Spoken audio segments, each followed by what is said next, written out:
Dia. Bem-vindos à secção da aula teórica sobre base de dados em Laravel. Portanto, vamos falar basicamente dos principais tópicos de base de dados, nomeadamente migrações e seeds, a classe DB para manipular a base de dados de forma mais nativa, depois os modelos, vamos aprofundar um pouco os modelos e os relacionamentos com modelos. Então, vamos começar por falar das migrações e dos seeds. Este tópico não vamos aprofundar demasiado, porque nós iremos fornecer as migrações e os sheets para a base de dados do projeto. Portanto, vocês na prática vão simplesmente usar estes dois conceitos, só que terão que saber um bocadinho sobre para que é que servem e pelo menos como é que funcionam de forma genérica. As migrações, portanto, o grande objetivo das migrações é definir a estrutura da base de dados. E também implementam uma espécie de versão de controle para a base de dados, ou seja, permitem que façamos uma primeira versão da base de dados, depois precisamos de acrescentar um novo campo a uma tabela, fazemos uma segunda versão, depois precisamos de fazer uma chave estrangeira, uma terceira versão. Portanto, isto porque não há sistema nenhum em que as bases de dados fiquem imutáveis eternamente. Okay? Portanto, o facto de suportar múltiplas versões de um esquema da base de dados permite que vários programadores ou diferentes instalações da aplicação, por exemplo, diferentes clientes, vocês podem instalar uma aplicação em diferentes clientes e cada um deles tem ou pode ter uma versão diferente da base de dados. Portanto, com as migrações vocês vão mantendo essas versões, digamos, sob controle. Basicamente, é possível, por exemplo, um dos programadores está na versão 3, o outro já está na 5 e conseguem manter os comandos todos de maneira que as versões sejam possíveis de replicar entre as várias instalações. Isto funciona em conjunto com uma coisa que se chama Laravel Schema Builder, que basicamente permite fazer, tem código PHP que permite fazer código para manipular a estrutura de base de dados de forma agnóstica, ou seja, o mesmo código pode ser usado para criar a estrutura em MySQL, ou Oracle, ou SQL Server e assim sucessivamente. Okay? Para criar uma migração, portanto, um fecheiro de migração, fazemos o comando php artisan make migration, e eu posso experimentar. Portanto, temos aqui a pasta do projeto que estou a usar na teórica, php artisan migrate make migration, exatamente, claro. Migration, e agora o nome da migração vou chamar de teste. Okay? Reparem, ele indica que criou uma migração com o nome e depois o nome tem aqui uns caracteres que não especifiquei. Isto basicamente é um timestamp. Okay? Portanto, esta migração foi feita a 30 de maio, a determinada hora, e tem este nome. Okay? Já vamos depois ver o fecheiro. Cada migração vai ser um fecheiro, portanto, cada migração vai representar uma versão da base de dados. Vai ter um conjunto de operações que basicamente permitem fazer o upgrade ou o downgrade da estrutura, ou seja, o upgrade é mudar a estrutura da base de dados da versão anterior para a nova e o downgrade é da nova para a anterior. Portanto, tem todos os comandos que fazem a alteração necessária. Cada migração então é definida por um fecheiro timestamp, ou seja, um fecheiro com o tempo, e o controle de versões é feito também pelo tempo. Portanto, é esse tempo que depois permite controlar. Nós sabemos qual é o primeiro fecheiro criado, o segundo, o terceiro e por aí fora. Depois a base de dados vai também incluir uma tabela chamada Migrations, que vai ser responsável por sincronizar os dados, digamos, a estrutura da base de dados que existe na base de dados em concreto e os fecheiros de migração. Okay? Depois, dentro do fecheiro, vamos ter então dois métodos, serão classes, e vão ter dois métodos, um método que faz o upgrade e outro método que faz o downgrade. Podemos ver, por exemplo, a base de dados. Esta é a base de dados que nós estamos a usar. Tem aqui uma tabela Migration. E se formos ver os registros da Migration, estão aqui 4 linhas e que basicamente isto são as linhas, para cada uma destas linhas está indicada qual a migração que foi aplicada. Portanto, posso dizer que no primeiro batch, no primeiro comando, ele aplicou 3 migrações. No segundo comando, aplicou esta migração para criar as tabelas de Telescope. E se eu fizesse agora o outro comando, ele iria, portanto, acrescentar uma linha. O fato de ter estas linhas todas aqui, e se repararmos, podemos ver que o nome dos fecheiros tem a ver com os nomes dos fecheiros das migrações. Portanto, os fecheiros das migrações são guardados na pasta Database, Migrations. Agora reparem nos nomes. Por exemplo, 2020-0303, 23, 21, 30, 10, inicial. Está cá o nome do fecheiro. Portanto, isto na prática diz quais são os fecheiros que foram aplicados, quais foram as migrações que foram aplicadas para esta base de dados. Se, entretanto, um colega meu, por exemplo, um grupo, fizer outra migração, ele vai copiar, quando eu fizer portanto, quando eu sincronizar o projeto, vai aparecer aqui um novo fecheiro, e quando eu fizer migrate, esse fecheiro vai ser aplicado na minha base de dados e fica tudo sincronizado. É assim basicamente que funciona, muito por alto, o sistema de migrações. Mas a grande ideia é que permite criar a estrutura de base de dados e permite gerir várias versões da estrutura. Vamos só aqui fazer uma migração muito rápida. Eu tenho aqui o código preparado. O fecheiro que eu acabei de criar há pouco é este fecheiro, chamei-lhe teste, portanto ele gerou esta migração. A tal migração tem uma classe de migration e tem então o up, que serve para passar da versão anterior para a versão nova, e depois tem o down, que faz o inverso. Convém sempre fazer o up e o down. Explicando, obviamente que isto não vou explicar, que o tempo que tenho, o funcionamento de tudo isto, mas, por exemplo, neste caso, o que é que estamos a fazer? Estamos a agarrar um esquema da tabela de departamentos que já existe e estamos a acrescentar uma nova coluna, que é uma string, chamada coordenador. É uma coluna que aceita nulos. Depois o down, que é basicamente passar para a versão anterior, é fazer o drop da coluna, ou seja, tirarmos a coluna. Eu vou gravar o fecheiro, vamos ver a estrutura dos departamentos. Portanto, tem duas colunas, abreviatura e nome, e tem estes dados. Se eu agora aplicar as migrações, e para aplicar as migrações já viram que basicamente tem que fazer PHP Artisan Migrate ou PHP Artisan Migrate Fresh. Neste caso, vamos fazer Migrate. Ele aplica a migração que acabamos de criar, aplica. Na tabela de migrações já tem mais uma nova linha, portanto, a indicar que ok, já atualizei este fecheiro. E se formos ver a estrutura dos departamentos, já tem uma nova coluna chamada coordenador e que está aqui já criada com os valores nulos, porque ele aceita nulos. Se eu quisesse voltar atrás numa versão, faria migrate rollback e ele vai andar uma versão para trás. Como é que ele faz isso? Na tabela apagou aquela linha que tinha criado e aqui nos departamentos voltou a ter só duas colunas e a coluna que tínhamos acabado de criar foi apagada. Okay? Portanto, o funcionamento das migrações é muito por alto, é este.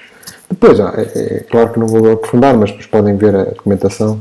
O que vai acontecer é que vamos ter comandos para criar tabelas, depois cada coluna vocês especificam o tipo, digamos, genérico, e depois o sistema vai escolher qual é o tipo específico na base de dados que estamos a usar no nosso projeto. Por exemplo, MySQL, o string vai ser varchar, e assim sucessivamente, depende da base de dados. Estão aqui mais exemplos. Não vou agora aprofundar isto. Dá para fazer também chaves estrangeiras. Portanto, há comandos para definir toda a estrutura da base de dados. E as migrações basicamente fazem isso. Okay? Os sheets. Antes de irmos aos sheets, só referir que há aqui depois o Artisan, a tal ferramenta da Artisan, tem os comandos associados às migrações que vão permitir aplicar as migrações, que foi o que eu fiz há pouco. Portanto, PHP Artisan Migrate vai atualizar a base de dados para a última versão disponível de migrações. O rollback vai para a versão anterior. Se fizerem várias vezes o rollback, ele acaba por chegar à primeira versão. Se quiserem apagar todas as tabelas e começar tudo novo, fazem PHP Artisan Migrate 2 pontos fresh. Só uma nota, por exemplo, este comando é bastante útil quando vocês estão a programar. Tudo bem, vamos começar tudo novo, mas isto é quando proibido se a base de dados já estiver em produção. Portanto, se vocês tiverem uma base de dados em produção com 150 tabelas, entretanto o cliente pediu mais um campo qualquer, vocês fazem uma migração, não vão fazer fresh, porque senão as tabelas são todas apagadas e os dados desaparecem todos do sistema. Portanto, aqui a ideia é, quando se está em desenvolvimento, porventura fazer isto. Quando se está em produção, é sempre migrate. Portanto, temos que fazer sempre a gestão de versões de forma correta. Isto aqui é basicamente a explicação de como é que funciona.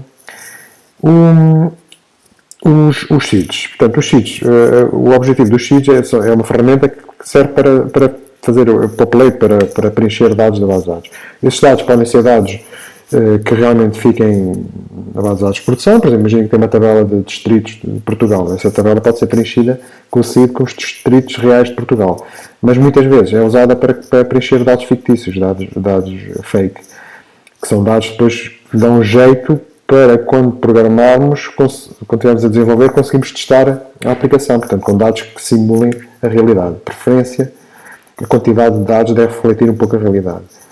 Porque muitas vezes o que eu vejo em projetos, por exemplo, na cadeira de projeto, por exemplo, em que fazem uma aplicação até aparentemente muito boa e tem lá uma tabela, por exemplo, de, sei lá, movimentos financeiros de uma empresa. E põe lá tipo 20 ou 30 registros. Ora, com esses 20 ou 30 registros, qualquer código que se faça funciona bem. Mas se tiver lá 1 milhão ou 2 milhões de registros, se calhar se vocês fizerem select asterisco for movimentos, aquilo nem sequer anda. Portanto, tem que se fazer as consultas de forma correta. Se vocês se habituarem a preencher dados, mesmo que sejam fakes, com o SIDA, e que reflitam um pouco a realidade, rapidamente se apercebem destas situações. Se tiverem um monte de registros e fizerem select asterisco, que vai ficar tão lento que vocês vão ter a preocupação de otimizar o código. Portanto, é algo que vocês devem fazer. Para o projeto eu vou fornecer uns sheets, portanto, que vão preencher a base de dados, mas convém saber que realmente eu acho que é algo que é importante aplicarem nos vossos projetos. O próprio Laravel já traz uma biblioteca que é o Fzaninoto Faker, que é uma biblioteca que depois facilita o preenchimento de base de dados com estes dados falsos, digamos assim. Tem coisas do género, dá-me um nome em português, ou gera nomes em português, ou gera mails únicos. Portanto, tem instruções que vos facilitam esse tipo de coisas para ter os dados um bocadinho mais parecidos com a realidade. E sobre isto é basicamente o que eu quero que vocês saibam. Qual é o papel dos migrations, qual é o papel dos sheets, ok? E qual é o interesse de usar estas duas ferramentas. Depois de falarmos das migrações e dos sheets que permitem-nos criar a base de dados propriamente dita, vamos falar agora das classes da Eloquent, das classes Laravel que nos permitem aceder à base de dados. Portanto, antes de mais, convém salientar portanto, que o Laravel suporta, por omissão, digamos, tem suporte pré-feito para 4 bases de dados relacionais: MySQL, PostgreSQL, SQLite e Microsoft SQL Server, o que não implica que não se possa acrescentar drivers para outras bases de dados. Independentemente da forma como o Laravel trabalha com a base de dados, por baixo, digamos, na sua base, na sua gênese, por baixo de todo o layer do Laravel, o Laravel usa o PDO, portanto PHP Data Objects, que é uma tecnologia de acesso a dados do PHP, e depois usa todas as boas práticas de forma que os comandos sejam seguros. Iteração com a base de dados no Laravel. Basicamente há 3 formas de fazer: com raw SQL, ou seja, passando os comandos SQL diretos, sem modificações, usando o Fluent Query Builder, portanto, em que nós, em vez de fazermos os comandos SQL, vamos usar métodos de uma classe que vai depois posteriormente gerar esses comandos, e usando o Eloquent ORM, Object Relational Mapping, em que se abstrai, digamos, as tabelas da base de dados são extraídas na forma de classes, as linhas das tabelas são extraídas na forma de instâncias das classes, de objetos, e as colunas das tabelas são extraídas na forma de propriedades desses objetos. Importa salientar que a base de dados, normalmente nós temos uma base de dados por projeto, e essa base de dados é configurada no ficheiro env ou no ficheiro config/database. Primeira abordagem. Portanto, a primeira abordagem permite-nos então enviar comandos raw SQL, ou seja, comandos SQL diretos. Para isso, nós usamos uma classe facade. Temos que fazer use enumerate export facades db. A classe db vai ter um conjunto de métodos estáticos, nomeadamente o select para enviar comandos select, tal como o nome indica, o insert para enviar comandos insert, update, o delete e o statement, que basicamente é para enviar todos os outros comandos que não são inserts, updates, deletes e selects. Portanto, coisas como drop table, create view, por aí fora. Eu vou mostrar aqui ao vivo um destes exemplos. Por exemplo, vamos aqui buscar os dados usando esta consulta SQL, select as 3 fontes disciplinas, e neste caso vamos mostrar os dados aqui na página. Vou só passar aqui, chamar aqui a função teste 5 e vamos mostrar aqui estes dados. Ora, playground, cá está. Precisamos daquele comando, ele devolve um array com as disciplinas todas, em que depois cada disciplina é na prática um objeto, um std class com estas propriedades. Ok. E basicamente esta abordagem não tem muito que se diga, basicamente temos que saber SQL e depois talvez aqui o único pormenor é que permite a introdução de parâmetros. Portanto, temos aqui select history from users, where user igual a ponto de interrogação, ou where users igual a 2 pontos id. Portanto, aqui temos um parâmetro sem nome, passamos no segundo argumento da função o valor do parâmetro. Aqui temos um parâmetro com um nome, temos que passar um array em que a chave é o nome do parâmetro. Okay? Portanto, ou seja, também suporta parâmetros. Por último, existe também o suporte usando a classe DB de transações. Portanto, isto para quem não sabe o que são transações, transações permitem englobar normalmente mais do que um comando, portanto, permite englobar vários comandos, de forma a que todos os comandos corram bem, ou seja, todos são executados, ou se um deles falhar, todos falham. Portanto, isto para evitar que os dados da base de dados fiquem consistentes. Para usar transações aqui no Laravel, podemos então usar o dbTransaction e passar uma função inline, ou uma chamada função closure, e dentro dessa função fazemos os comandos que bem entendemos. Portanto, aqui todos são executados corretamente ou falham todos. Ou então de forma manual, em que basicamente iniciamos a transação, fazemos os comandos que temos que fazer e no fim, se tudo correr bem, portanto se a execução chegar aqui, fazemos commit, que é basicamente o comando para gravar tudo. Se alguma coisa correr mal, fazemos rollback, que anula tudo. Okay? Portanto, isto em relação às transações. Usando uma segunda abordagem. Portanto, a segunda abordagem permite-nos criar as consultas sem usar a SQL direto. Portanto, usando uma coisa que se chama Query Builder do database. O Query Builder usa uma interface fluida e garante que as queries são feitas de forma segura e com o mínimo de erros. O que é que isto quer dizer, interface fluida? Por exemplo, temos este exemplo aqui.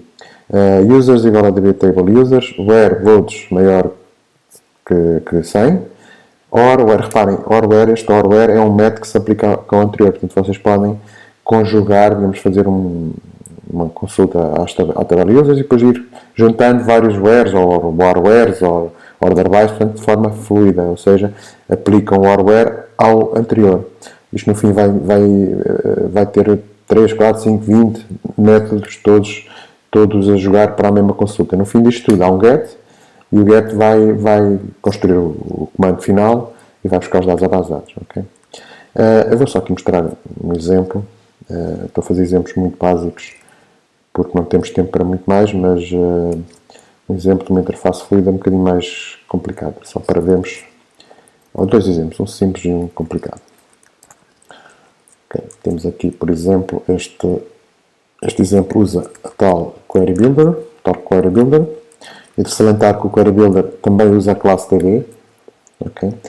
Em que vamos à tabela de disciplinas, buscar os cursos, o curso de Engenharia Informática e o ano 2, portanto todas as disciplinas do segundo ano de Engenharia Informática. Agora, em vez de fazermos DD, vamos aqui mostrar esta vista e vamos ver, então, e cá está, as disciplinas de Engenharia Informática do segundo ano. Se eu chegar aqui e tirar os wheres, e vamos ter todas as disciplinas. Okay? Pronto, a construção é feita não diretamente em SQL, mas com algo similar. Eu vou só mostrar um exemplo um bocadinho mais elaborado. Isto para provar que vocês, com esta abordagem, ele tem métodos para tudo, não diremos para quase tudo que a base de dados faz, portanto, em teoria é possível fazer coisas bastante complicadas. Eu vou fazer aqui uma um bocadinho mais elaborada. Por exemplo, este aqui. Ora, o que é que nós, neste caso, estamos a fazer? Vamos buscar a tabela de disciplinas. Vamos buscar todos os campos das disciplinas e um campo nome do curso, porque isto vai fazer o quê? Um join entre a tabela de disciplinas e a tabela cursos. Portanto, temos aqui, vai buscar todas as disciplinas, vai buscar o nome do curso e depois faz o left join com a tabela cursos e com o campo curso igual a cursos.abreviatura. Fazendo isto, ele vai buscar todos. Aliás, deixem-me só aqui fazer uma coisa. Este campo, o nome, estava-se a sobrepor ao nome da disciplina, portanto, vamos pôr aqui como nome de curso e reparem. Vai buscar as disciplinas todas e depois acrescenta também a coluna com o nome do curso. Se vamos analisar isto com o bug bar, vejam que este comando com o Query Builder irá gerar esta consulta SQL, okay, em que se faz um left join. E pronto, isto depois pode-se conjugar com coisas como o era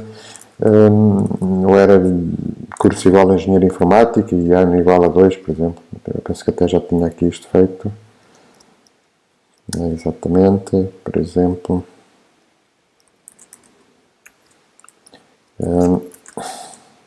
Ok. Então agora vamos ter o mesmo exemplo com as disciplinas de engenharia informática. Já está do segundo ano. Pronto. E o que é que eu quero aqui salientar sobre isto? Portanto, não vou aprofundar todos os pormenores de sintaxe que existem. Vocês terão que consultar a documentação. A documentação está na página Laravel Query Builder, portanto pesquisem isso. Ok. Laravel Query Builder. Vais aceder a esta página e aqui tem todas as possibilidades, as variações que podem fazer sobre o Query Builders. Reparem, podemos conjugar vários wheres. Já agora, quando se faz dois wheres, como fizemos há pouco, ele faz o AND, ou seja, faz curso igual a engenharia informática AND igual a 2, mas podem fazer o OR where para aplicar o OR, podem usar o distinct, podem fazer select row para buscar, digamos, as colunas, mas passando o row, passando o próprio SQL, digamos, a parte do SQL das colunas. Podemos fazer a order by, group by, having, join, left join. Portanto, temos basicamente a replicação do que é que existe em SQL, mas usando métodos desta classe DB. É também possível inserir registros, portanto, podem fazer coisas como user e depois usar o método insert em que passam um array de dados e ele vai inserir estes dados naquela tabela. Podem usar o insert get ID, que faz exatamente a mesma coisa, mas devolve o ID quando o ID é automático. Podem fazer um insert, em vez de passar só uma linha, passar várias linhas. Podem fazer updates, podem fazer deletes, podem fazer, por exemplo, incrementar um campo da base de dados da tabela user e ele vai incrementar todos. Portanto, há muitas variações sobre o Query Builder. Portanto, aliás, está aqui o link para a documentação. Vejam só a quantidade de funcionalidades tipo que existem. E sobre estes duas formas de aceder à base de dados, ou seja, com o SQL puro e com o Query Builder, basicamente é o que temos a falar. Vamos de seguida falar sobre os modelos. Vamos agora falar sobre acesso a dados usando o Eloquent ORM, que penso que será a principal abordagem usada nos vossos projetos. Portanto, o ORM significa Object Relational Mapping. A grande ideia deste padrão de desenho é extrair o acesso a bases de dados na forma de classes em vez de tabelas, em que, mais uma vez repito, as linhas das tabelas serão representadas por objetos, ou seja, instâncias da classe modelo. As colunas das tabelas são representadas por propriedades dos objetos. Portanto, na prática, em vez de trabalharmos com tabelas, o objetivo é trabalhar com classes. O Eloquent implementa um padrão que é conhecido por Active Record, é um padrão relativamente conhecido nesta área de Object Relational Mapping, em que cada tabela da base de dados corresponde a um modelo. Cada modelo assume um conjunto de convenções para omissão. Por exemplo, se o nome da classe modelo é user, ele está a pressupor que existe uma tabela chamada users, com singular na primeira letra, que essa tabela tem uma chave primária chamada ID, que corresponde a um número automático, e tem duas colunas timestamps, portanto, que guardam as datas e as horas, os minutos e os segundos, chamadas createDate e updateDate, que, como o nome indica, vão guardar o momento da criação do registro e o momento da última atualização do registro. Se para nós criarmos então os modelos, basicamente temos que estender os modelos de Eloquent para a Model, portanto, logo por aí, todas as classes que nós queremos têm já um conjunto de funcionalidades pré-feitas, por herança, exatamente. Para criar um modelo temos que usar o comando php artisan make .model, ou podemos usar este comando, e este comando irá criar os modelos na classe, na pasta app. Okay? Por exemplo, já temos aqui um conjunto de modelos pré-feitos para fazermos estes exemplos. Dá para mudar essa pasta, mas eu não recomendo, pelo menos numa fase inicial, recomendo manterem essa pasta inalterada. Como os modelos seguem um conjunto de convenções, muitas vezes isso não se adequa à realidade, tem que haver um conjunto de propriedades que permitam aos modelos, portanto, fazer override, ou seja, substituir as configurações por omissão. Por exemplo, se o nome da tabela não seguir o tal padrão, por exemplo, neste caso seria products com S, porque a classe chama-se product. Se quiserem alterar o nome da tabela que está associada à classe, basta fazer protected table, portanto, alterar o atributo table da classe. Okay? Isto seria o novo nome da tabela. Podemos também alterar a chave primária, em vez de ser um ID, pode ser outra coisa qualquer. Se for um número, mas não quiserem que ele seja auto-incrementável, basta pôr incrementing igual a false. Se for outro tipo de dados que nem sequer sejam números, por exemplo, uma string, vocês podem colocar keytype string, neste caso, por exemplo, temos aqui uma chave primária que é um código do produto, product code, que não incrementa e é uma string. Mas eu, no exemplo que vou disponibilizar, que temos estado também a fazer nas aulas práticas, temos um exemplo claro disto, em que temos a classe departamento, que basicamente está associada à tabela departamentos, em que a chave primária é a abreviatura e o tipo da chave é string. Portanto, basta pôr estes dois campos que ele automaticamente já sabe que a chave primária tem aqueles valores. Também podemos desativar os campos timestamp. Basta para isso colocar public timestamp igual a false. Isto aqui, por exemplo, se não o fizerem e depois inserirem registro, ele vai dar erro.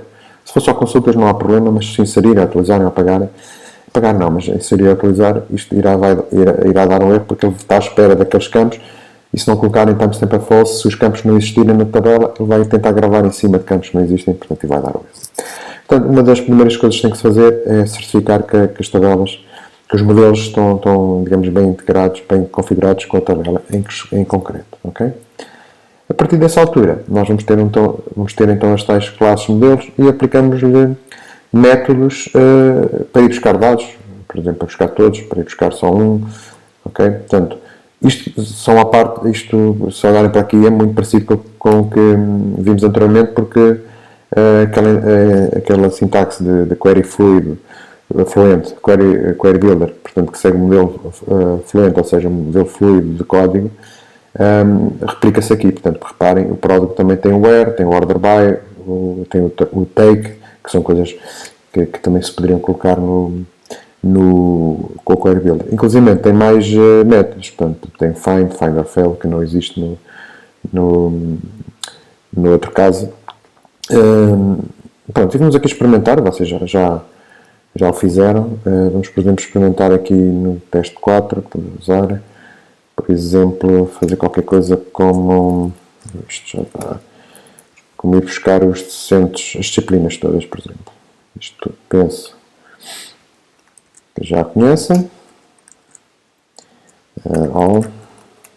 Isto irá buscar todas as disciplinas. E vamos ver aqui o playground. Cá está, todas as disciplinas. Se quisermos, em vez de all, fazemos where, por exemplo, curso aí, vamos buscar todas as disciplinas de engenharia informática. Neste caso, temos que aplicar o método get para ir buscar em concreto, para mandar esse comando. Portanto, temos as disciplinas de engenharia informática. Se não fizermos isto, ele está a construir string, mas não está na realidade a ir buscar dados. Portanto, o get é o método que realmente vai agarrar na query que está a ser construída até aqui, agarrar naquela query, converte em SQL, executa o SQL e vai buscar os dados. Isto equivale ao all. O all também faz o mesmo, só que o all vai buscar todos os dados. Okay? Podemos também, por exemplo, fazer o find or fail. Neste caso, vamos buscar uma disciplina. Find or fail 7, por exemplo, buscar a disciplina número 7. 20, penso que 20. Ok. Irá buscar então os atributos, vai mostrar então os atributos da disciplina 20. Okay? Pronto, e há muitas variações que não vou agora aprofundar, mas, por exemplo, temos de mostrar o order by, que ainda não mostramos. O order by, o que faz é, antes do get, portanto, o get deve ser a última instrução, porque basicamente, primeiro constrói a query e no fim é que vão buscar os dados. Não é? Portanto, vamos aqui fazer order by com B grande e depois o nome do campo. Order by, não, por exemplo, o nome da disciplina. Ok, cá estão as disciplinas todas da engenharia informática, ordenadas por ordem alfabética. Okay? E pronto, portanto, há muitas variações sobre isto. Depois tenho que consultar a documentação para realmente, portanto, ter acesso a todas as variações, porque há mesmo muita variação. Podia estar aqui 3, 4 horas a dar exemplos de tipos de código que podemos fazer. Aqui outro exemplo que vos pode dar bastante jeito e tem a ver com fazer consultas em que não sabemos previamente quais os wares que vamos aplicar. Por exemplo, se vocês quiserem fazer um filtro em que tem 10 campos, por exemplo, as disciplinas podem ser filtradas por curso, por ano, por nome, portanto, vários tipos de filtros. E nós queremos, se por exemplo preenchermos só o ano, vai buscar todas as disciplinas de um determinado ano. Se preenchermos só o curso, vai buscar as disciplinas de um curso. Se preenchermos o curso e o ano, já vai fazer a conjugação dos dois wares. Portanto, isto aqui com o Laravel torna-se bastante fácil. Eu vou fazer a implementação e depois explicar o que é que eu quero fazer com isto. Portanto, temos aqui uma lista de todas as disciplinas. Se for executado, vai aparecer aqui as disciplinas todas. E agora, em vez de fazermos disciplina all, vamos fazer aqui este código, já tinha preparado, obviamente, que aproveita uma coisa que eu acabei de referir há pouco. Portanto, é o get que realmente vai agarrar, digamos, na consulta que está a ser feita e vai executar o comando. E isto permite-nos fazer o seguinte: em vez de estarmos a fazer todas as expressões dentro de um único comando, digamos, PHP, ou seja, em vez de fazermos disciplina, where ano ou where curso, tudo seguido com várias setas, digamos assim, podemos separar a construção desta query em vários comandos separados. Portanto, isso permite-nos, digamos, ter mais flexibilidade. Por exemplo, neste caso, o que é que vamos fazer? Vamos inicializar a query digamos, a query vai começar com uma pesquisa que diz id maior ou igual que 0, ou seja, vai buscar todas as disciplinas, porque todas têm id maior ou igual que 0. Depois podemos fazer coisas deste género. Se o parâmetro ano vier na query string, então acrescentamos o where ano igual ao valor que vem na query string. Se o parâmetro de curso vier na query string, então acrescentamos um filtro para o curso. E assim sucessivamente podemos fazer 5, 6, 7, 8, 10 parâmetros, todos com este tipo de código. O que é que isto permite? Chegamos ao fim, temos o objeto query com a consulta já, digamos, preparada para ter apenas os filtros que foram escolhidos. Depois aplicamos o get, ele constrói aquela consulta em termos de SQL e aplica e devolve os dados. Portanto, vamos agora ver isto a funcionar. Vai acontecer neste caso, ele vai mostrar as disciplinas todas, porque, repara, a única query que foi aplicada foi a inicial, que diz id maior ou igual que 0, mas se apesar aqui o parâmetro ano, por exemplo, vai buscar as disciplinas do segundo ano. Reparem, todas as disciplinas que têm o ano, o year igual a 2. Se eu puser só o curso, por exemplo, curso igual a EI, vai buscar as disciplinas do curso de Engenharia Informática. Se eu conjugar os dois parâmetros, por exemplo, ano igual a 2, vai buscar portanto, aqui é e-comercial, vai buscar as disciplinas de Engenharia Informática e do ano 2, portanto, faz a conjugação. Esta técnicazinha permite-vos fazer filtros de forma muito simples. Filtros mais elaborados com muitos campos, mas de forma muito, muito simples. Okay?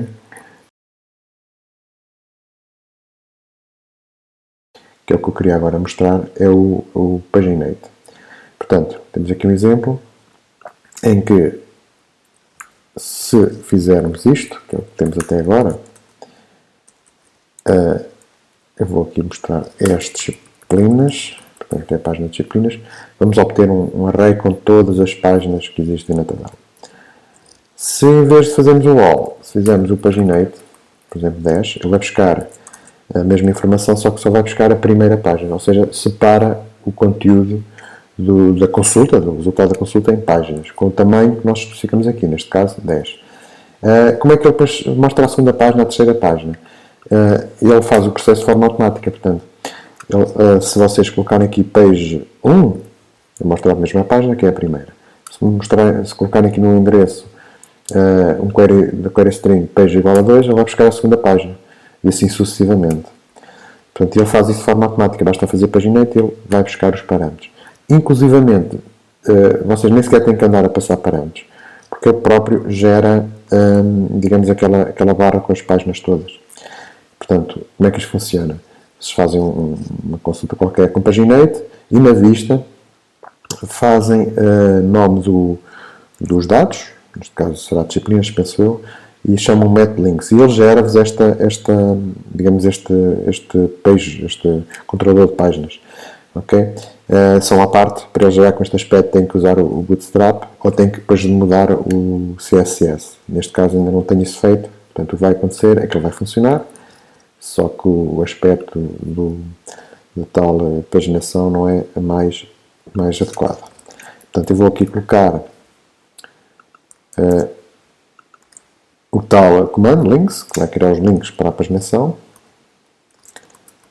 e ele vai fazer o seguinte: não só vai buscar a página correta, como vai, digamos, criar os links para todas as páginas que são necessárias. Por exemplo, posso dizer que neste caso a consulta devolve 17 páginas, e eu posso, por exemplo, saltar para a 14ª, para a 17, posso ir para a anterior, posso ir para a primeira, portanto, tem já os links todos preparados e cada vez que eu carrego um link, por exemplo, eu agora carreguei na página 6, se formos aqui acima, ele introduz então o URL 6.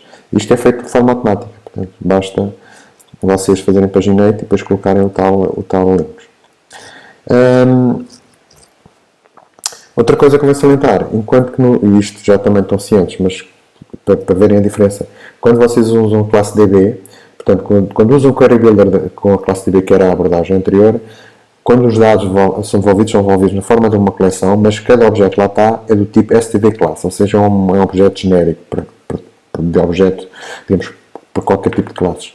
No caso do RM, a coleção devolve instâncias do modelo que vocês têm. Portanto, se usarem o modelo produto, o cifrão prod vai ser uma instância do produto e vai ter digamos, as propriedades todas que estão que são as colunas da tabela. Não é? Okay? Claro que depois também podem inserir para usar e apagar registros com o RM. Para inserir para usar e apagar, há basicamente duas grandes abordagens. Pessoalmente, há uma primeira abordagem que vocês trabalham com o objeto propriamente dito, portanto com a instância. E, por exemplo, se quiserem criar um novo registro, se quiserem inserir, o que vocês vão fazer é user será a classe modelo, ele vai criar uma instância, digamos, desse modelo. Depois manipulam as propriedades, digamos, do modelo. Portanto, se for uma tabela com 5 campos, vão preencher aqui os 5 campos.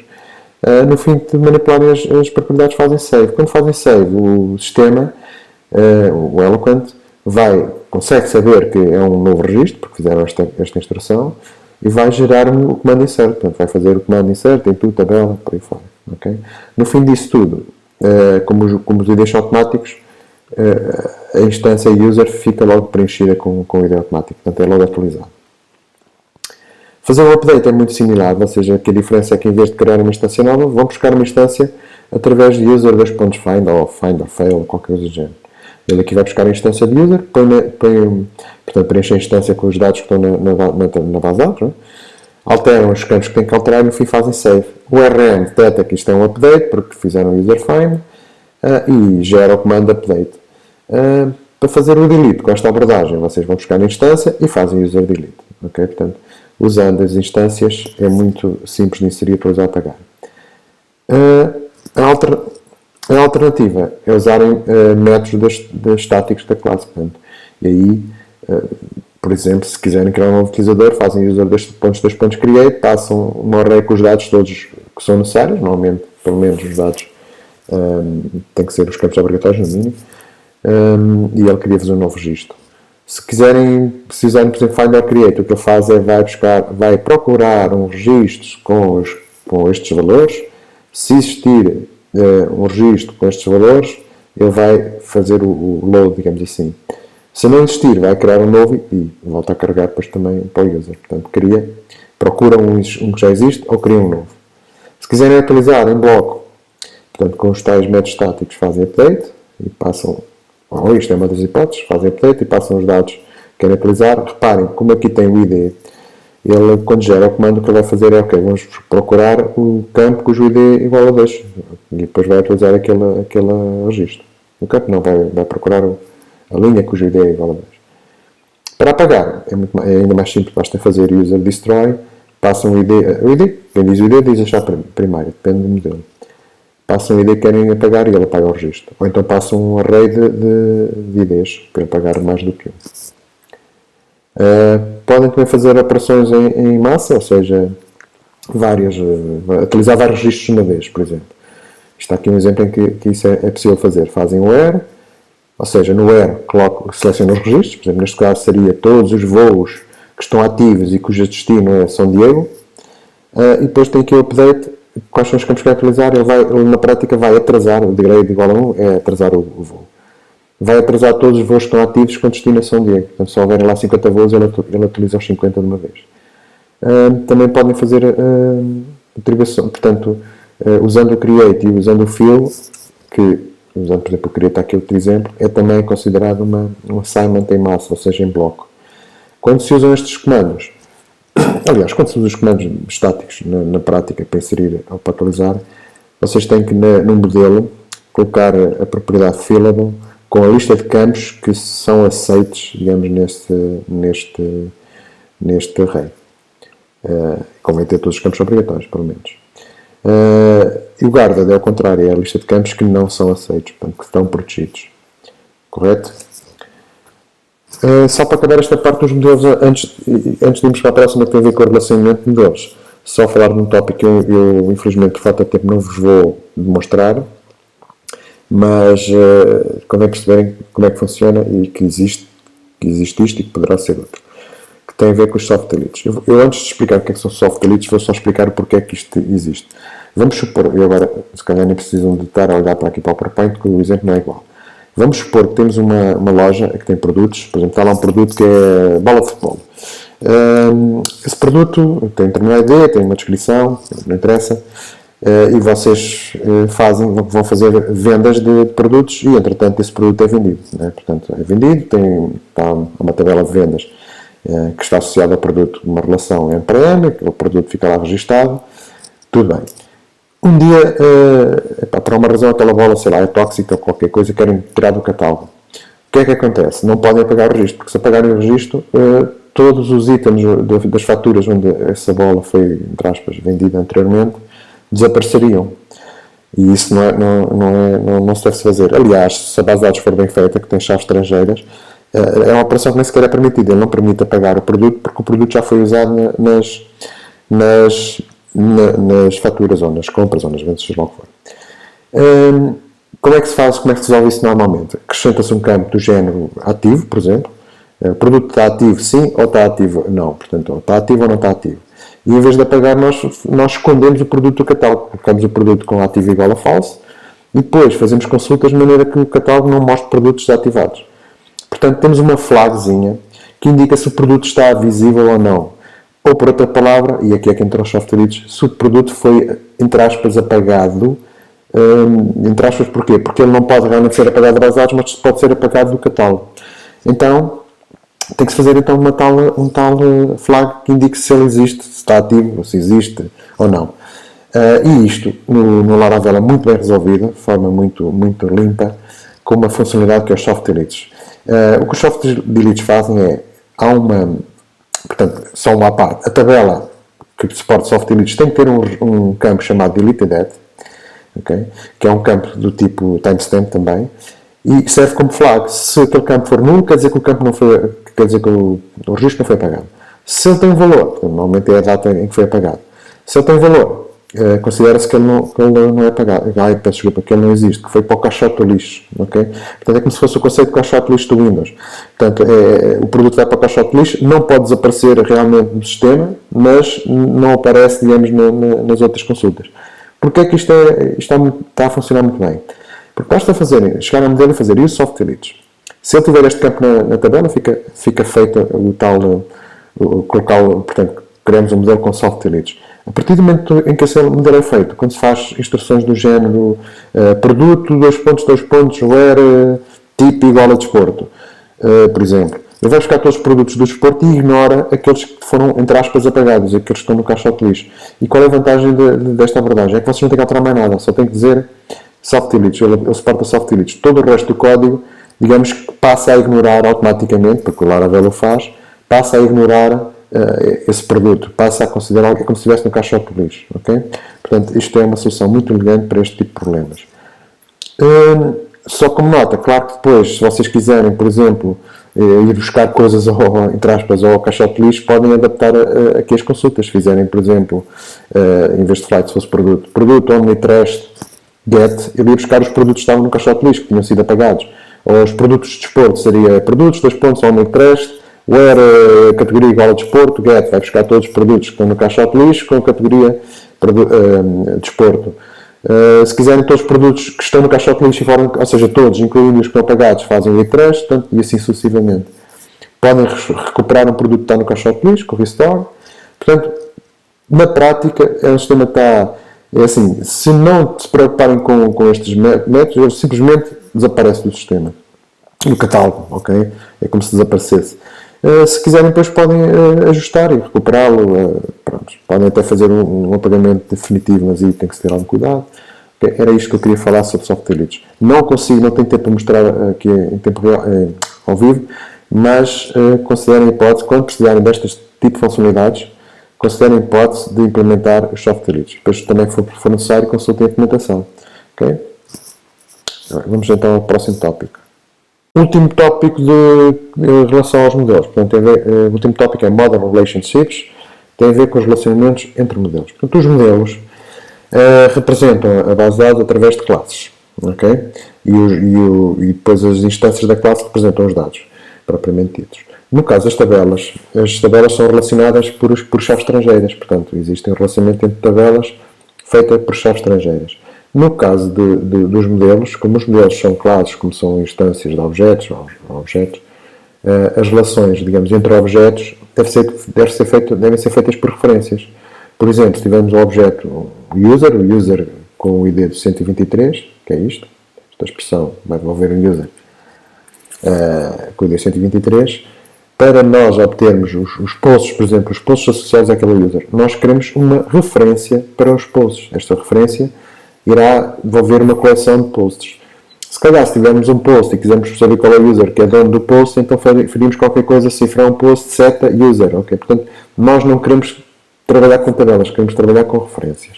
E é isto que o Eloquent Relationship permite. Trabalhar, digamos, de uma forma orientada a objetos, em vez de relações como chaves estrangeiras.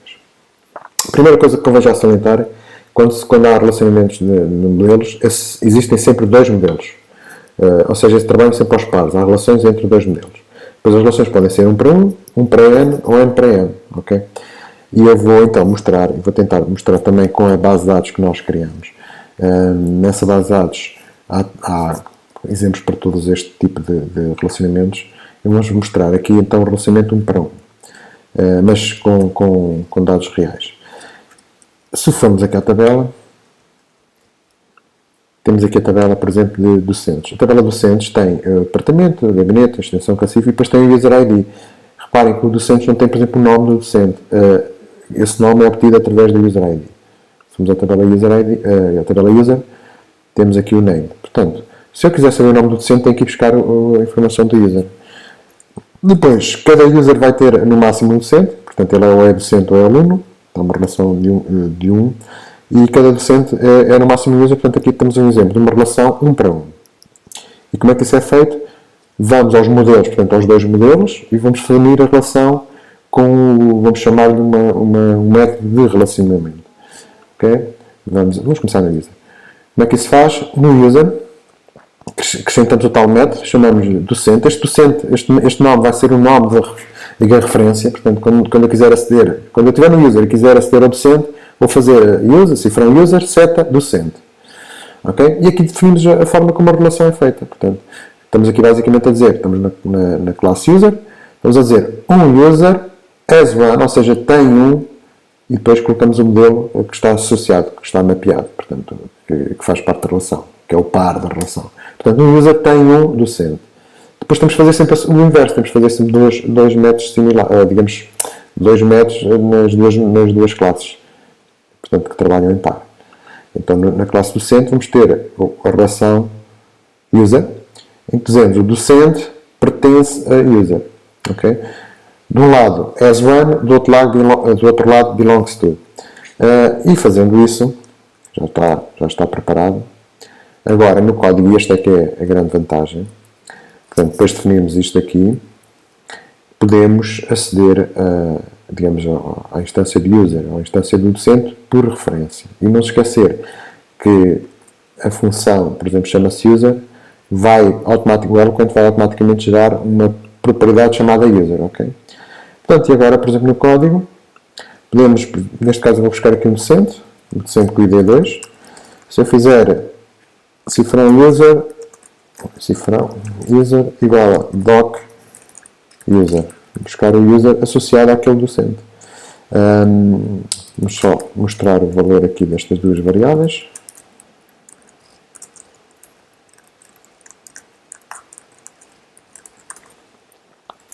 E vamos ver o código a correr. Isto será, primeiro é o docente e o segundo é o user. Isto será a informação do docente, vamos ver aqui os atributos. Cá está, o docente com o ID2, está ligado ao user ID 3. Vamos ver aqui o user ID, portanto, está aqui os atributos. User ID 3 que tem o nome Eduardo Manuel Silva. Portanto, se eu fizer aqui, por exemplo, mostrar um terceiro valor com doc user, reparem, o doc user aponta para uma instância de user e depois posso simplesmente fazer name, que é uma propriedade desse user. E agora cá está o terceiro valor, o nome do utilizador. Portanto, reparem, para eu obter o nome do utilizador está aqui com relações, consigo facilmente obter esse valor. Okay? Agora, as relações não se limitam a 1 para 1, podem ser feitas também de 1 para n. E eu vou aqui mostrar um relacionamento de 1 para n. Por exemplo, temos o departamento, tem vários docentes. Sempre aos pares, portanto, no departamento nós definimos uma parte da relação. Departamento portanto, o relacionamento é definido aqui nesta função. Departamento as many, portanto, o departamento tem muitos docentes. Neste caso, só uma nota. Como não usei os nomes por omissão, portanto, por convenção, e qual é a convenção? Por exemplo, aqui na tabela de users e de tabela de docentes, seguiu a convenção, vocês não tiveram que fazer nada, ou seja, não tiveram que preencher o segundo e o terceiro parâmetro. E qual é a convenção? Na tabela docentes, nós temos uma chave estrangeira com o nome singular da tabela relacionada, portanto, a tabela relacionada é users, o nome singular é user, underscore id. Portanto, se a chave estrangeira tiver este nome, e se a chave primária noutra tabela tiver o nome id, portanto, seguir as convenções todas, vocês não têm que preencher os parâmetros. Foi o que aconteceu no caso anterior. Quando essa convenção não é seguida, aí temos que preencher os parâmetros, okay? Que é para definir como é que a relação é feita. Por exemplo, neste caso, entre docentes e departamentos. Departamentos não têm ID, logo aí estraga, entre aspas, da convenção. E os docentes, se seguisse a convenção, seria departamento underscore ID, também não tem. Tem o nome de departamento. Okay? Portanto, não segue a convenção, nós definimos a chave estrangeira, definimos o relacionamento de forma ligeiramente diferente. Voltando aqui ao assunto, portanto, o departamento tem muitos docentes, depois, como segundo parâmetro, temos que pôr o nome do campo que é a chave estrangeira, o nome do campo que é a chave estrangeira, reparem, nos docentes temos aqui o departamento que é a chave estrangeira, e depois o nome do campo que é a chave primária, portanto, que é a chave primária, neste caso, no departamento. Isto de um dos lados. Como as relações têm sempre dois modelos, no docente vamos ter aqui um método que faz o inverso. Portanto, vamos aos docentes e temos aqui o departamento do docente. Portanto, o docente pertence, peço desculpa, há bocado, o departamento tem muitos docentes, aqui é o docente, pertence a um departamento. E a chave estrangeira é o departamento e a chave primária é a abreviatura. Portanto, está aqui definida a relação. Só uma notazinha, neste caso o nome da relação é departamento ref, Porquê? Porque existe o campo ref, ou seja, o próprio docente já tem, desculpem, o docentes tem um campo chamado departamento. Como esse campo teria o mesmo nome, entraria em conflito, portanto, fizemos aqui um nome diferente, fizemos o nome departamento ref. Okay? Portanto, o relacionamento está feito, depois é só usar, mais uma vez, portanto, com referências. Eu tenho aqui o docente, já fui buscar o user, já mostrei essa parte do user, vamos agora ver os departamentos, o departamento a que ele pertence. Portanto, o departamento a que ele pertence será qualquer coisa do género, cifrandoc, como ele tem só um departamento, vocês fazem uma referência, digamos, um ponteiro único, uma referência única. E temos aqui departamento, ref. Isto vai buscar o departamento dele. Vamos fazer aqui dump and die, mas agora mostrar esta parte do user só para não confundir tanto. Vamos mostrar o departamento e já agora posso também fazer isto. Aliás, é para isto que isto é importante. Posso, por exemplo, fazer docente, vou buscar o departamento dele e vou ver o nome do departamento. Escrevo o nome do departamento. Vamos ver se isto já mostra aquela coisa. Portanto, primeiro mostro o docente. O docente é o docente com ID 2 que corresponde ao user ID 3 e que está no departamento DEI. O departamento é o departamento DEI, que é o nome do departamento de engenharia informática. E se for buscar a tal última expressão, docente, departamento ref nome, vai buscar o nome do departamento. Cá está. Ok? Agora o inverso. Nós temos um departamento qualquer, por exemplo, podemos fazer assim. Isto é uma instância de departamento. Se eu fizer docentes, isto vai ter um array, ou vai ter uma coleção de docentes do departamento, todos os docentes do departamento. Por exemplo, vamos pôr aqui cifrão docentes, igual àquilo. E agora, em vez de mostrarmos aqui com DD, vamos passar os docentes para aqui, para esta vista genérica. Portanto, isto vai ser os docentes todos que estão no departamento de engenharia informática. Atenção. Cá está, atenção que isto não está a buscar os nomes, porque ainda não fiz essa parte, nem vou fazer agora. Mas cá estão todos os docentes do departamento de informática. Ok? Portanto, aqui a grande diferença é que quando é um para N, a referência do lado, digamos, do modelo que tem N docentes, isto não é uma referência para um objeto, é uma referência para uma coleção de objetos. Ok? Pronto. Por último, temos também relacionamentos de N para N. Portanto, o N para N na base de dados é relativamente complexo de fazer porque temos 3 tabelas. Portanto, aqui a grande diferença é que há 3 tabelas. No caso do ORN, o relacionamento é sempre feito por 2 modelos, portanto há 2 modelos. Simplesmente passa a haver uma tabela pivô. A tabela pivô é responsável depois por fazer a ligação na base de dados, mas é escondida, digamos, ou pode ser escondida do programador que está a usar o modelo. Portanto, o programador que está a usar o modelo depois vai ter 2 referências. Vai ter a referência com uma coleção de um lado e outra coleção do outro lado. Eu vou fazer um exemplo que é sempre mais interessante. Vamos fazer a relação entre modelo, entre disciplinas e docentes, ou seja, os docentes que dão uma determinada disciplina e cada docente também pode dar várias disciplinas, portanto é um relacionamento N para N. Isto é feito da seguinte forma: os docentes têm um ID, as disciplinas também têm um ID. Como é um N para N, temos uma tabela que é a tabela pivô, que é docentes disciplinas, em que tem o ID do docente e o ID da disciplina. Portanto, a associação faz desta forma. Tem também um campo responsável que agora vou ignorar, para aqui ainda não interessa. Portanto, temos então a tabela pivô. Como é que se faz o relacionamento N para N? Mais uma vez, sempre nos modelos que trabalham sempre em pares, portanto, temos que é o modelo do docente e temos que é o modelo da disciplina. Por exemplo, o modelo da disciplina e temos a tal relação. E o que é que nós dizemos? Olha, uma disciplina belongs to many, ou seja, o relacionamento N para N é feito com belongs to many. Um para um é as one e depois belongs to. Um para N é as many e belongs to. Quando é N para N é belongs to many nos dois lados. Portanto, aqui a disciplina tem belongs to many e o docente das disciplinas também tem belongs to many. Okay? Portanto, é feito, digamos, de forma... é um espelho, exato. Voltando aqui ao assunto, a disciplina, portanto, pertence a muitos docentes, está ligada a muitos docentes. A tabela, o segundo parâmetro é o nome da tabela pivô. O terceiro parâmetro é o nome da chave estrangeira na tabela pivô, que está associado ao modelo atual. Ou seja, estamos no modelo de disciplinas, é este o campo que vai ligar às disciplinas. E o último parâmetro é a chave estrangeira, digamos, na tabela pivô, que vai ligar ao modelo par, digamos, ao que funciona em par. Portanto, se formos aqui aos docentes, vamos ver que é igual. Portanto, o docente tem belongs to many disciplinas, tem muitas disciplinas, a tabela pivô é esta, aqui é a chave estrangeira do docente e aqui é a chave estrangeira do mirror, ou seja, portanto, se repararmos, troca aqui a ordem. Disciplina ID, docente ID, passa a docente ID, disciplina ID. Mas isto depois são pormenores que vocês até podem depois testar, até conseguirem fazer e ver a documentação. O que interessa é que conseguem fazer relações M-para-M de forma razoavelmente simples. Inclusive, só à parte, há exemplos em que nem sequer tenho um destes parâmetros, porque, mais uma vez, desde que vocês sigam as convenções, os nomes convencionados, isto depois é tudo automático. Mas eu aqui, se calhar, até gostaria sempre em preencher os dados, que é mais fácil. Está definida a relação. Depois, como é que se usa?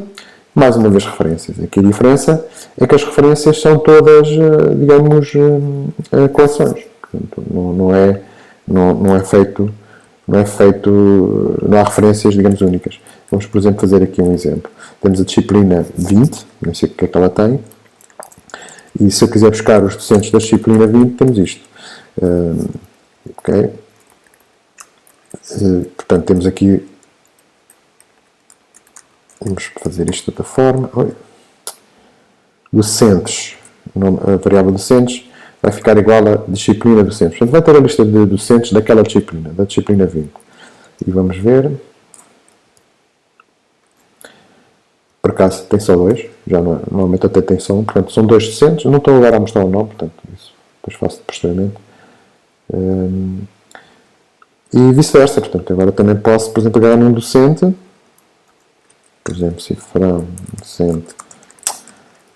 docente igual a docente, dois pontos, find or fail. Penso que o docente 1. E agora, em vez de buscar os docentes daquela disciplina, vou buscar as disciplinas do docente. Portanto, faço um bocadinho ao contrário. Cifrão disciplinas igual a cifrão doc docentes. Peço desculpa, este é o docente. Disciplinas dele. Disciplinas daquele docente. Vou passar aqui disciplinas e vamos ver para o docente 1 ou 2, já não me lembro, quais são as disciplinas que ele dá. Portanto, há aplicações para a internet. Só tem uma. Vamos aqui, por exemplo, pôr o docente 2. Penso que tem mais. Cá está. As disciplinas que o docente 2 dá são estas. Portanto, o relacionamento M-para-M é também muito útil e torna o código muito mais simples. Se vocês tivessem que fazer, digamos, o SQL, aliás, podemos até mostrar, por exemplo, o SQL que foi usado para construir todo este código, digamos, estes dados, foi o seguinte: foi buscar as disciplinas cujo ID é 20, portanto isto é para buscar uma determinada disciplina, foi buscar um determinado docente e depois teve que fazer a junção entre as duas, neste caso para ir buscar todas as disciplinas cujo ID docente é 2, portanto isto teve que fazer esta consulta toda com joins entre várias tabelas, com as tabelas pivôs, as tabelas da relação, as outras duas, e só depois é que ele consegue buscar isto tudo. Isto com SQL. Portanto, isto é o que vocês tinham que fazer, ou algo similar, se usassem SQL. Com relações, se ficaram bem feitas, vejam a diferença de código. Portanto, é só fazer, digamos, usar as referências, okay, para obter as coleções. Pronto, e é isto o mais importante sobre relacionamentos. Ora, da parte mais básica dos relacionamentos, portanto, há aqui algumas coisinhas extras que convém referir. Uma delas é a possibilidade de filtrar relacionamentos M-para-M através de digamos, expressões where aplicadas à tabela pivô. Por exemplo, temos aqui a classe user e supostamente temos aqui um relacionamento roles em que liga um user a role, ou seja, cada user pode ter vários roles, digamos papéis, assumir vários papéis, e cada papel, salvo seja, pode ter vários users. Portanto, é um relacionamento M-para-M. Neste caso tem uma característica diferente, para além do belongs to many, acrescentamos aqui o método where pivô. Ora, where pivô quer dizer, vamos aplicar um where à tabela pivô. E o que é que nós estamos aqui a dizer? Approve 1. Estamos a aplicar um where approve igual a 1, ou seja, o que estamos aqui a fazer é o seguinte: a tabela user tem um relacionamento end-para-end com a tabela roles, mas irá apenas, digamos, os únicos roles que vão ficar associados ao user são os roles cujo campo approved é 1, ou seja, que estão aprovados. Estamos aqui a dizer, os users têm N roles, mas têm que ser aprovados. Portanto, quando fizer user setter roles, eu vou ter uma coleção com todos os roles que estão aprovados para aquele user, ok? Portanto, isto poderá ser útil em determinadas situações. Também temos acesso à tabela pivô através de uma propriedade que é o pivô. Se for necessário, também podemos transformar a tabela pivô num modelo, ou seja, o exemplo que demos até agora, e normalmente é o que se faz, normalmente não é preciso complicar muito, o exemplo que fizemos até agora, a tabela pivô não tem modelo, ou seja, do ponto de vista do modelo é um bocadinho transparente, serve apenos para ligar os dois modelos. Se necessário, por uma razão, a própria tabela pivô também pode ser um modelo, e depois o relacionamento entre, digamos, N para N, em vez de colocarmos aqui o nome digamos, da tabela, podemos pôr o nome digamos, do modelo que é pivô, que é usando aqui o using. Portanto, nós fazemos using e depois o nome do modelo. Portanto, relações N para N podem ser só com a tabela ou com modelos associados. Okay? Estes modelos têm que ser estendidos de pivô em vez de módulo. Uma última nota, antes de avançarmos aqui para outra coisa, também será importante. Uma última nota. O normal, depois de definir estes tais métodos de modelos, é depois usá-los como propriedades. Portanto, por exemplo, se tivermos o phone, ele acede-se com esta notação. No entanto, a função em si não digamos, não é a referência, ela depois gera automaticamente. Mas a função da referência pode também ser usada dentro de consultas. Por exemplo, neste caso, temos aqui o posts seria a tal função que devolve a referência e pode ser misturado, salvo seja, com erros e com outras coisas. Portanto, neste caso, por exemplo, estamos a ir buscar todos os posts do determinado user 1, todos os posts que têm ou que têm mais de 10 bytes. Okay? Portanto, estamos a usá-lo dentro de uma expressão web. Portanto, isso também é possível. É menos usado, mas também é possível. E o último tópico sobre relações, este se calhar até é um dos mais importantes, tem a ver com lazy loading e eager loading. Mais importantes, não diria, digamos, importantes quando estiverem a fazer um projeto com uma dimensão, com muitos dados, é importante saber como é que isto funciona, porque isto poderá afetar bastante a performance. Isto é assim, por norma, quando se fazem relações, a abordagem normal, ou seja, que é usada para omissão, é lazy loading. Isto quer dizer, como o nome indica, que o carregamento é preguiçoso. O que é que isto quer dizer? Por exemplo, temos aqui os livros, uma coleção de livros, e temos uma relação alguns feita lá dentro dos livros, portanto há uma relação para o autor. Vamos supor até que essa é uma relação de um para N. Enquanto esta instrução, ou seja, enquanto não acedermos à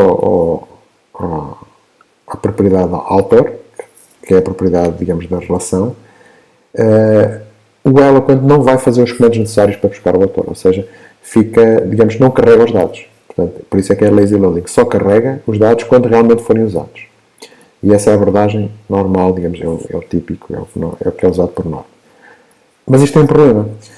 Por exemplo, neste caso, se tivéssemos 25 livros, o que ele ia fazer é buscar uma consulta com 25 livros, portanto, ia buscar 25 linhas, uma consulta. Depois, para cada um dos livros, cada vez que eu aceder aqui ao autor, iria fazer uma nova consulta. No fim, tínhamos 26 consultas. Portanto, este código fazia 26 consultas se houvesse 25 livros. Epá, com 25, 26 não se nota, mas se vocês fizerem 10 mil livros, são 10.001 consultas. Portanto, são 10 mil consultas, o que para a performance da base de dados é das piores coisas que nós podemos fazer é fazer muitas consultas. Portanto, porque o ato de fazer uma consulta, enviar um comando, é sempre das coisas mais lentas. É isso e não trazer dados a mais. Portanto, as duas grandes ideias quando se otimiza a base de dados é minimizar o número de consultas e garantir que as consultas devolvem apenas os dados, quer dizer, apenas as colunas e as linhas necessárias, nada mais para além disso. Portanto, são essas as duas grandes ideias. Isto é o comportamento para omissão. Se usarmos eager loading, a ideia do eager loading é, ok, vamos logo carregar os dados previamente, ou seja, quando carregar, digamos, a primeira tabela, estou logo a trazer também os dados da relação. Isto é feito em termos de sintaxe desta forma. Em vez de fazermos books igual a book all, iríamos fazer book, with autor, depois get. Este with autor está a garantir que, ok, quando eu for buscar dados do livro, vou logo a seguir, ou ela quando faz isto logo de seguida, vou logo de seguida buscar também os autores todos para aqueles livros. Portanto, ao fazermos isto, o que é que eu iria fazer? Ia buscar 25 linhas de livros, mas depois, ele sabe os IDs todos dos livros que obteve, iria fazer uma segunda consulta aqui buscar os autores todos necessários para aqueles livros, não é? Portanto, ia fazer duas consultas. Portanto, digamos que o author já estava preenchido, já está previamente preenchido. Quando fizermos o ciclo, ao executar este comando, quando ele já está carregado previamente, portanto, já não faz uma consulta extra. Portanto, em vez das 26 consultas anteriormente feitas, ele iria fazer duas consultas.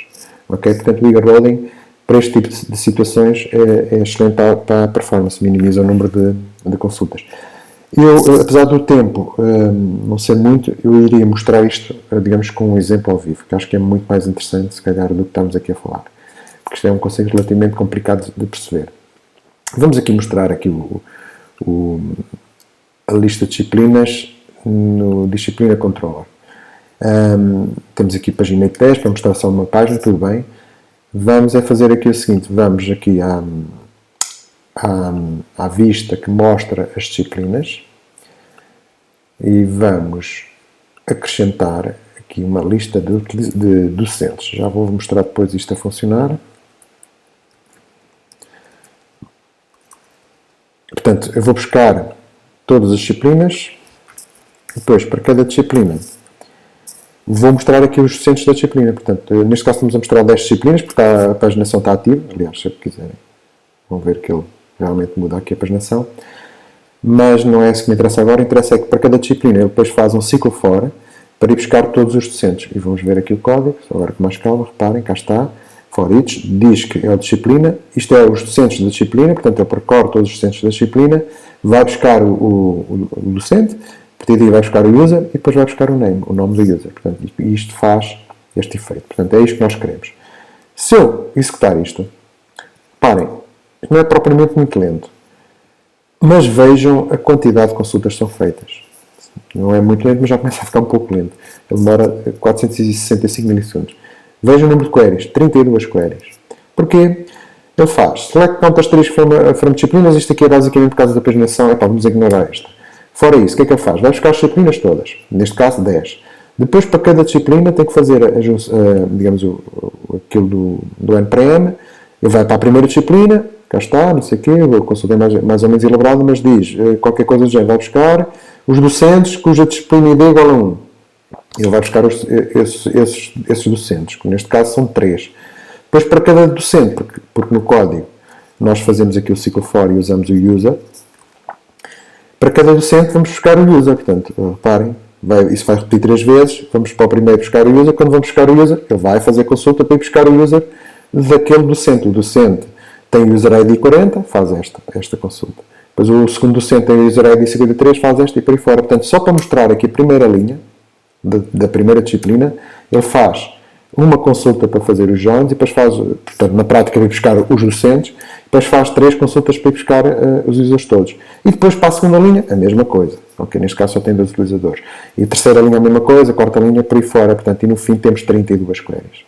Okay? E isto demora 465, vamos repetir, só para ver se mantém-se mais ou menos consistente, 424, ok. Mais ou menos dentro desta ordem de grandeza. Então, como é que nós fazíamos para otimizar a performance?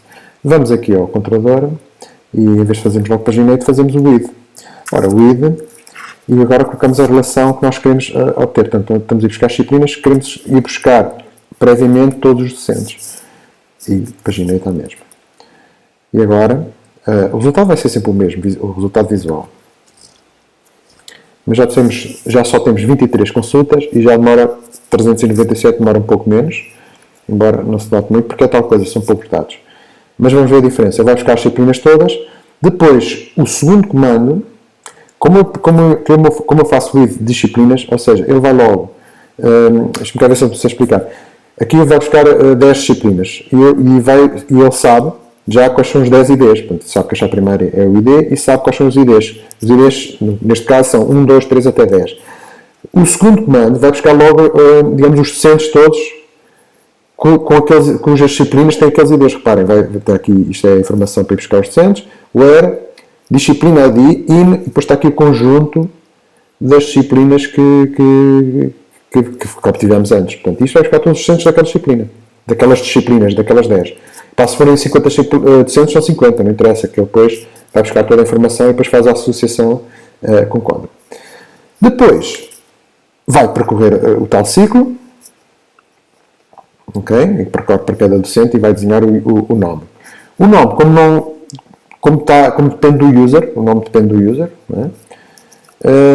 User não é obtido, portanto não se faz overloading do user. O que ele vai fazer é, depois, para cada user, vai à mesma repetir, digamos, a instrução para buscar a informação do user. E vai fazer isto as vezes que forem necessárias, consoante o número de docentes que são necessários, que devem ser, ora, são 23, devem ser à volta de 20. Pronto. Ok, está melhor, mas ainda não está perfeito. O que é que nós podemos fazer? Podemos, no id, acrescentar vários, ou seja, nós temos um modelo e nós podemos dizer assim, olha, quando for buscar este modelo, vai buscar todas estas relações. Ok, vocês acrescentam uma lista. Neste caso é uma relação encadeada, portanto fazemos docentes.user. Vamos buscar todos os docentes e depois vamos buscar o user desses docentes. Portanto, sendo assim, vamos repetir, a informação que traz é a mesma. Reparem, número de queries 4, o tempo já vai um bocadinho mais abaixo, mas reparem que não se nota muito porque isto, no meio de todos os pedidos, tudo o que é o pedido, acaba por ser secundário, porque não são muitos dados, isto é só um exemplo simples. Mas já só temos 4 consultas, portanto ele vai buscar todas as disciplinas, depois vai buscar todos os docentes que estão, digamos, que estão associados a esta disciplina com este INE, e depois vai buscar todos os users associados aos docentes, e os docentes, estão aqui os IDs dos docentes, que veio da consulta anterior, que ele sabe fazer as contas. Com isto, vêm todas as disciplinas necessárias, vêm todos os docentes necessários, vêm todos os users necessários. Ele depois faz os ajustes das referências e faz com que o código seja, digamos, pronto, para depois de obter os dados, o código é igual, não tem que ser alterado. Mas a performance é claramente superior e o número de queries passou a ser 4. Portanto, este é um exemplo claro entre lazy loading, que é digamos, a abordagem para omissão, e eager loading, cujo objetivo é trazer tudo no primeiro comando, okay? Toda a informação necessária. Usar um ou outro, isto é assim, se tiverem ciclos for, como temos aqui, em que basicamente vocês depois precisam de aceder ao autor, por exemplo, para desenhar, que é o exemplo clássico, façam um eager loading. Agora, se tiverem um código que não precisa ou que faz isto esporadicamente, faz uma vez, 2 vezes, não precisa fazer um ciclo, porque muitas vezes também podem fazer lazy loading, que é para não trazer os dados necessários. Portanto, isto depois depende do que é que querem fazer em determinada situação. Okay? E é isto que eu quero falar sobre o relationship. Não se esqueçam de consultar a documentação para todos os detalhes.